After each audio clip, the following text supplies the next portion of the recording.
And I'm back, and I was talking about the reactive measures in my school, and I feel like again they most likely would have tried to settle this instead of taking this to the courts, like this school board did.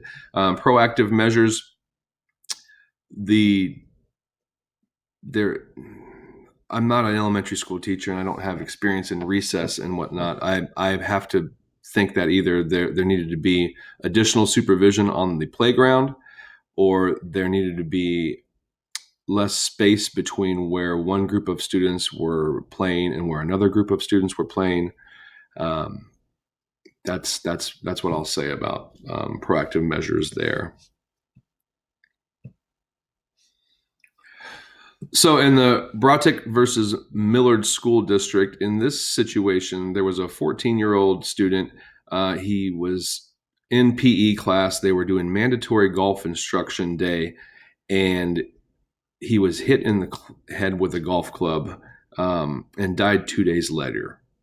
Neither one of the teachers, there was a student teacher involved here as well as a PE teacher. Neither one of them saw this happen. They were both working with other groups of students.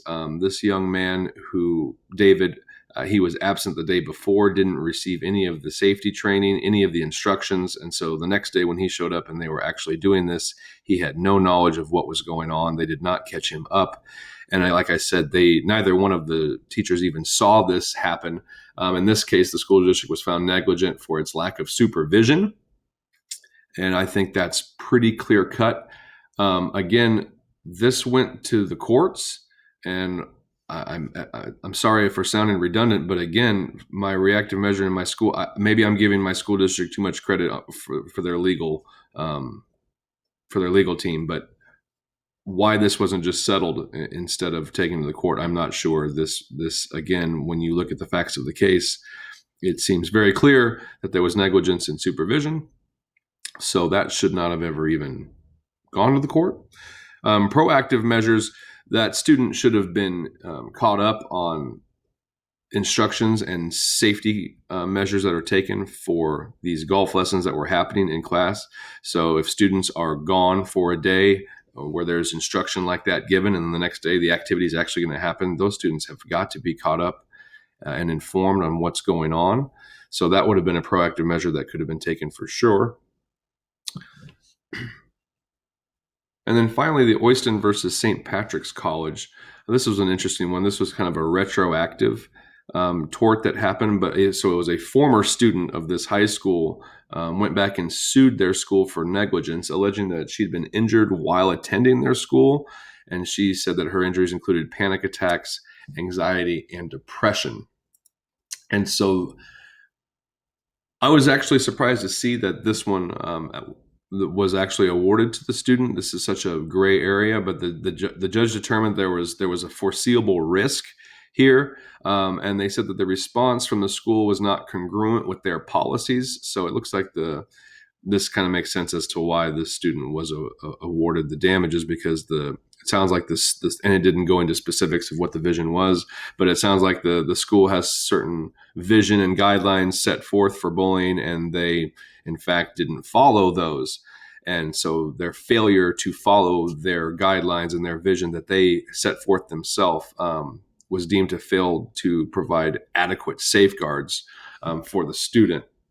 And so since they were failed to provide adequate safeguards, they were determined to be negligent in this case. And so reactive measures in my school, this one I could see my school district doing the same as what St. Patrick's College here, and probably would have tried to take this to the court.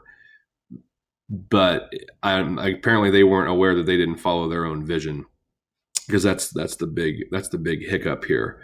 And since they didn't follow through here with what was going on with this student, these damages happened. And that leads me to the proactive measures, which is if their student is reporting bullying that's happening and they're reporting that they're suffering from it, there needs to be follow-up on this. Someone needs to follow through to ensure that the bullying that is being reported that is causing harm does in fact cease. And that was one of the problems in this case that they reported, was that there was no follow through to make sure and ensure that the bullying had stopped and that the student was in fact safe. And so that's a proactive measure that should have been taken. In all of these scenarios, having professional set of ethics would definitely be helpful, especially when it comes to any type of tort liability. If you have a professional set of ethics, you're doing what's right, and if you're doing what's right all the time, then there's no way you're ever going to find yourself in a scenario where you're committing an intentional tort, because any intentional tort is unethical behavior. So if you're acting ethically, you're going to avoid those altogether. And then if you're constantly trying to do what's right, and what's and the ethical, legal, right thing to do, then I would hope that most of the time you would avoid negligent torts as well. However, when it comes to negligence, sometimes there are things that just slip through the cracks that people just don't think about. They were trying to do everything that was right, and they just missed one little thing. And so you got to be really careful there. So anyways, that is my presentation on tort law. Thank you.